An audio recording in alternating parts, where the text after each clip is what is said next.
ভাইরে, বাংলার রাজা মৌলি খ্যাত পরিচালক এমডি ইকবাল ভাই কদম জোড়া কান্দে উঠে যাওয়ার মতো হরর মুভি নিয়ে আসছে।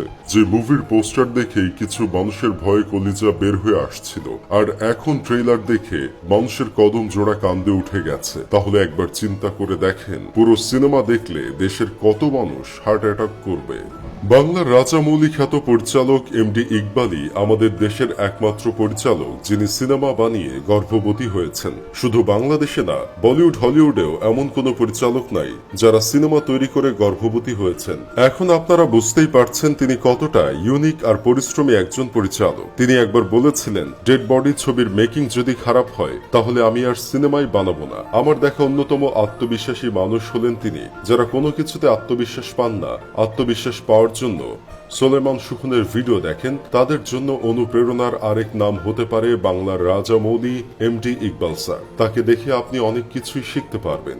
কিভাবে অ্যাটম না খেয়েও চাপার জোর বাড়ানো যায়, আর চাপার জোরে কেমনে দুনিয়ায় টিকে থাকা যায়। আগে মানুষ বলতো কিছু মানুষের চাপার উপর দিয়ে ট্রেন গেলেও চাপা ভাঙবে না, কিন্তু তখন বিশ্বাস করতাম না, ভাবতাম এটাও কি কখনো সম্ভব। কিন্তু বাংলার রাজা মৌলিকে দেখার পর বুঝতে পারলাম, আসলেও কিছু মানুষের চাপার উপর দিয়ে শুধু ট্রেন না, থরের হামার মারলেও ভাঙবে না। তিনি একমাত্র পরিচালক যিনি মানেন নায়ক দিয়ে সিনেমা চলে না, সিনেমা চলে কাহিনী দিয়ে। তাই সে তার কাহিনী দিয়ে শাকিব খানের সিনেমার সাথে টেক্কা দিতে চান। এখন আবার অনেকে বলতে পারেন, এবার রাজকুমার সিনেমার সাথে ডেড বডি নামক সিনেমা নিয়ে আসছিল টেক্কা দেওয়ার জন্য, কিন্তু তার ডেড বডি হলে যাওয়ার আগেই তো মর্গে চলে গেছে। না মানে এবার ঈদে সে কোনো হলই পান নাই সিনেমা রিলিজ দেওয়ার জন্য।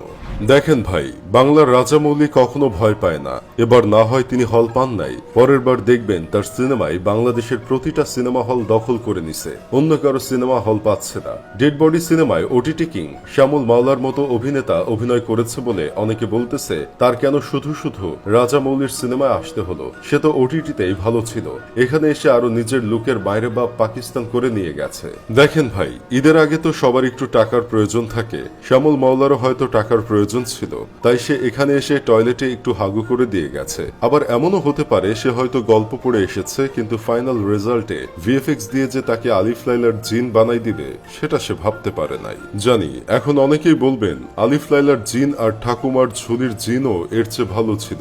দেখেন ভাই, বাংলার রাজামৌলি স্ন্যাপচ্যাটের ফিল্টারের ভূত দিয়ে সিনেমা তৈরি করে যে রেকর্ড করতে পারবে, সেই রেকর্ড পুরো ভারত উপমহাদেশের কেউ ভাঙতে পারবে না। এই সিনেমার ট্রেলার দেখে কাজী হায়াত থেকে শুরু করে নিপুণ, অনন্ত জলিল, বর্ষা সবাই প্রশংসা করেছে, এবং আর্টিস্টরাও এই সিনেমা করতে পেরে গর্ভবতী হয়েছে, গর্ভবোধ করছে। কিন্তু শ্যামল মাওলা এই সিনেমার বিষয়ে তার সোশ্যাল মিডিয়ায় কিছু বলে নাই। সিনেমার কোনো ফাংশনেও আসেন নাই। মনে হচ্ছে পোস্টার আর ট্রেলারের এডিট দেখে শ্যামল মাওলা সোজা কোমায় চলে গেছে।